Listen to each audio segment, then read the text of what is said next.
The Screwtape Letters.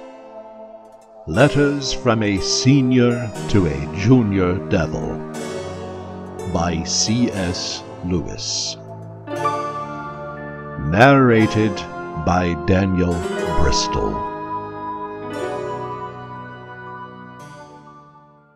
Letter 1. My dear Wormwood, I note what you say about guiding our patient's reading, and taking care that he sees a good deal of his materialist friend. But are you not being a trifle naive? It sounds as if you supposed that argument was the way to keep him out of the enemy's clutches. That might have been so if he had lived a few centuries earlier. At that time, the humans still knew pretty well when a thing was proved and when it was not.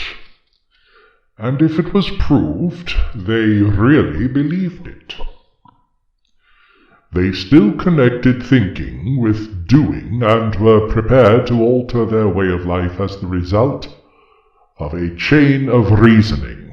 But what with the weekly press and other such weapons, we have largely altered that. Your man has been accustomed, ever since he was a boy, to have a dozen incompatible philosophies dancing about together inside his head. He doesn't think of doctrines as primarily true or false, but as academic or practical, outworn or contemporary, conventional or ruthless. Jargon, not argument, is your best ally in keeping him from the church. Don't waste time trying to make him think that materialism is true. Make him think that it is strong or stark or courageous, that it is the philosophy of the future. That's the sort of thing he cares about. The trouble about argument is that it moves the whole struggle onto the enemy's own ground. He can argue too, whereas in really practical propaganda of the kind I am suggesting, he has shown for centuries to be greatly the inferior of our Father below. By the very act of arguing, you awake the patient's reason, and once it is awake, who can foresee the result? Even if a particular train of thought can be twisted so as to end in our favor, you will find that you have been strengthening in your patient the fatal habit of attending to universal issues and withdrawing his attention from the stream of immediate sense experiences. Your business is to fix his attention on the stream. Teach him to call it real life. And don't let him ask what he means by real. Remember, he is not like you, a pure spirit. Never having been a human, oh, that abominable advantage of the enemies, you don't realize how enslaved they are to the pressure of the ordinary.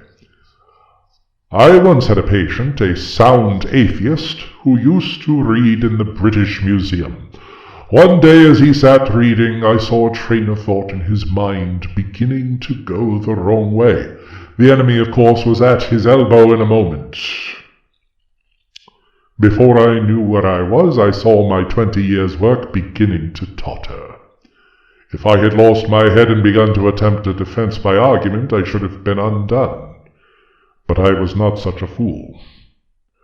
I struck instantly at the part of the man which I had best under my control, and suggested that it was just about time he had some lunch. The enemy presumably made the counter-suggestion. You know how one can never quite overhear what he says to them. That this was much more important than lunch, at least I think that must have been his line. For when I said, quite, in fact, much too important to tackle at the end of a morning, the patient brightened up considerably, and by the time I had added, much better to come back after lunch and go into it with a fresh mind, he was already halfway to the door. Once he was in the street, the battle was won. I showed him a newsboy shouting the midday paper and a number 73 bus going past, and before he reached the bottom of the steps I had got into him an unalterable conviction that whatever odd ideas might come into a man's head when he was shut up alone with his books, a healthy dose of real life, by which he meant the bus and the newsboy, was enough to show him that all that sort of thing just couldn't be true. He knew he'd had a narrow escape, and in later years was fond of talking about that inarticulate sense for actuality which is our ultimate safeguard against the aberrations of mere logic. He is now safe in our Father's house. You begin to see the point? Thanks to the processes which we set at work in them years ago, they find it all but impossible to believe in the unfamiliar while the familiar is before their eyes. Keep pressing home on him the ordinariness of things. Above all, do not attempt to use science, I mean the real sciences, as a defense against Christianity. They will positively encourage him to think about realities he can't touch and see. There have been sad cases among the modern physicists. If he must dabble in science, keep him on economics and sociology. Don't let him get away from that invaluable real life. But the best of all is to let him read no science, but to give him a grand general idea that he knows it all, and that everything he happens to have picked up in casual talk and reading is the results of modern investigation. Do remember that you are there to fuddle him. From the way some of you young fiends talk, anyone would suppose it was our job to teach. Your affectionate uncle, Screwtape. The Screwtape Letters. Letters from a Senior to a Junior Devil by C.S. Lewis. Narrated by Daniel Bristol.